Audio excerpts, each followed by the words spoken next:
I overheard my wife tell her mother I would make the perfect ex-husband because I'm too nice to fight for anything in court. That weekend, I quietly hired a lawyer and filed first. She was served at dinner in front of her entire family. She hasn't stopped crying since. I'm not the type to air dirty laundry online, but this one? Yeah, this one's been burning a hole in my chest. If I don't write it out, I might start pacing holes in my hardwood. I'm 38.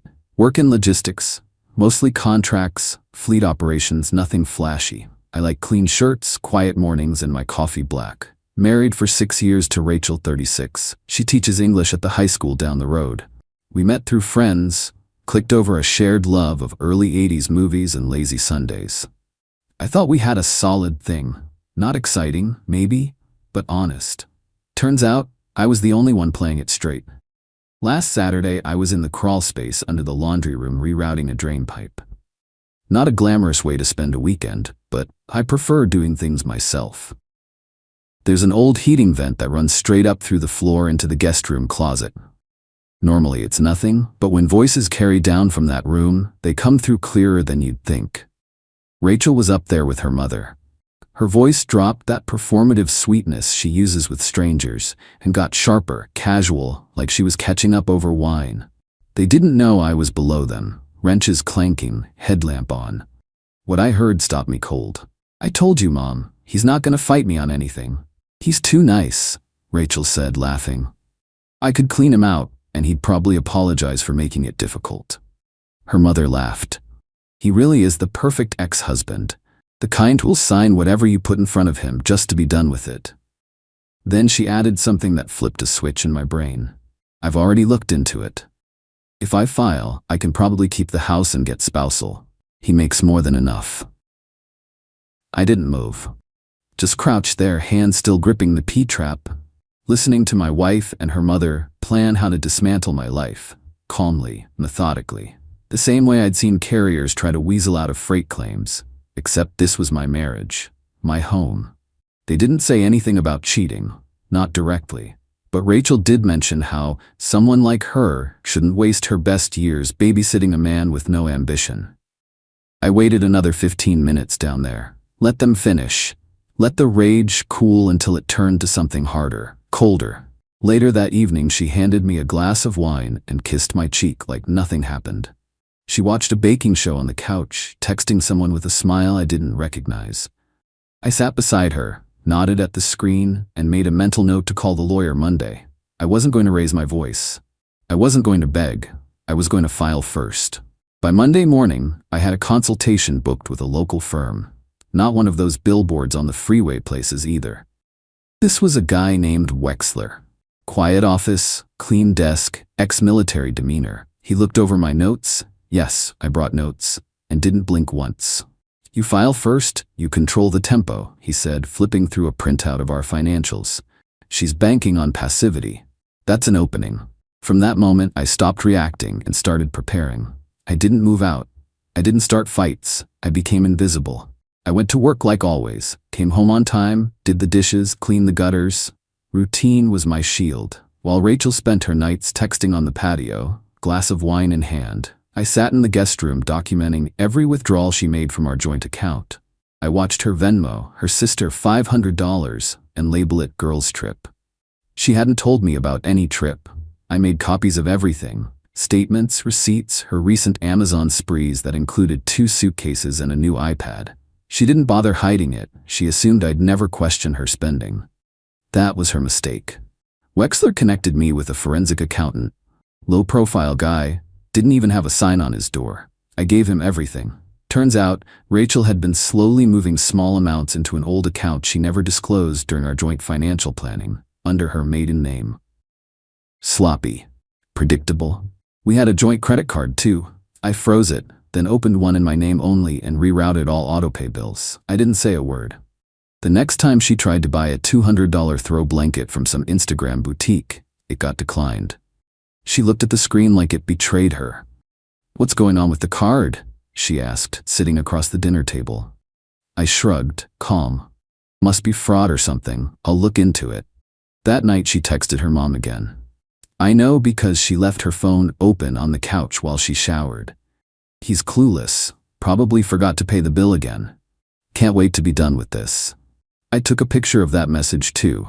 Meanwhile, I went through the house cataloging everything that was mine before the marriage. Tools, furniture, even the old truck title. Wexler said it'd matter, especially since we were in an equitable distribution state. She thought she'd be walking off with the whole house. She didn't know I had bought it 2 years before we ever met, and still had the original deed. I also started recording any argument she initiated. Nothing illegal, just for my own safety. If she tried to twist anything later, I'd have timestamps, tone, and context. The best part? She started getting comfortable. That smug confidence that people show when they think they've already won. It was written all over her face every time she walked by, humming, phone in hand, half smiling at something she never shared. She wasn't prepared for what was coming. Because I wasn't building a defense, I was setting a trap. I filed at 3:45 p.m. on a Friday. It was done quietly, just the way I wanted it. No loud arguments, no crying fits, no pre-fight bluffing. Wexler sent the papers through the courthouse system and walked me through the next steps like a man coaching someone through a controlled detonation. Everything was timed. We would serve her on Sunday. Not just any Sunday, family dinner Sunday. Her mother, her sister, her brother-in-law, all sitting around the long oak table she inherited from her grandmother. She insisted we host it every other week. She wanted the house? Fine. Let her get served in it. Saturday came and went like any other day. She went to yoga, then brunch with her sister, then came home buzzed and talking about how we should probably go through the garage soon, figure out what we're keeping. I nodded, told her sure, whenever she wants. I watched her fold my future into a box in her head, thinking I'd be too weak or stunned to push back. I went to bed early. Didn't sleep much. Sunday morning, I vacuumed, cooked, kept the charade going. She noticed. "You're in a good mood," she said, pouring her second mimosa before noon. "Just trying to be helpful," I replied. By 4, the house smelled like roast and rosemary. She had jazz playing on the Bluetooth speaker and a new candle burning in the entryway. She looked like the poster child for Pinterest marriages. Her family showed up a little after 5, all at once like they always did. I shook hands, passed out drinks, played the role. I sat at the head of the table, same as every time. Rachel's mother sat beside her, the same woman who told my wife I was too soft to stand up for anything. We made it through salads, small talk, and half the roast. That's when the knock came. Rachel frowned. "Did you order something?" I shook my head. "Nope, probably a neighbor." I didn't move. I just chewed my food and let the silence stretch. She sighed and stood. I watched her walk barefoot toward the door, glass of wine still in hand. From the dining room, we heard the muffled exchange. "Rachel Morgan? Yes, you've been served. Have a good evening." There was a pause. Then the unmistakable sound of a thick envelope being opened. The clink of her wine glass hitting the floor. She walked back into the dining room holding the paperwork like it was radioactive. Her hands were shaking. Her eyes scanned the top page over and over like the words would rearrange themselves if she stared long enough. Her mom looked up. "What's going on?" Rachel tried to speak. Nothing came out. I set down my fork. "I filed," I said evenly. 3 days ago. I'm seeking sole ownership of the property, division of assets based on individual contribution, and I've already frozen all joint accounts. I'll move out once a temporary order is established. My attorney's contact information is in the packet." Her brother-in-law looked like he wanted to disappear. Her mother's jaw hung open. You can't just..." I stood. "Dinner was lovely. I'll leave you all to finish." And I walked out the front door. I didn't go far. Just drove to the park down the street and sat in the truck. Watched the sun drop below the tree line while the engine ticked quietly. I had a duffel bag in the back, change of clothes, charger, documents, everything I needed for a few days. I didn't want to be around when the fog lifted, and Rachel realized this wasn't a scare tactic. It was done. My phone lit up about 30 minutes later. First it was Rachel, then her mom, then Rachel again. No voicemails, just back-to-back calls like they thought sheer volume would change something. I didn't pick up. I spent the night at a buddy's house. He offered a whiskey and didn't ask questions. Monday morning, I met with Wexler again to finalize the asset disclosures and submit the supporting documentation. Every receipt, every screenshot, every payment trail. By Wednesday, Rachel's lawyer, some overworked local she probably found through Yelp, had already reached out with her counter-proposals. Wexler read them without flinching. "They still think you're bluffing." He slid the packet back across the table. "They want 50% of the house value," he said, "plus temporary spousal support. No mention of her undisclosed account. No mention of her individual income. Nothing about the early withdrawals she made from the joint account over the past 3 months." I looked at the page, then looked up. "Good, let's bury them in the paperwork." Rachel tried reaching out again that night. This time, a text. "Please, can we just talk? I didn't mean it like that. You didn't even give me a chance to explain." I stared at it, left it on read. By the weekend, her sister was messaging me too. Long paragraph about how divorce brings out the worst in people and how maybe you both overreacted.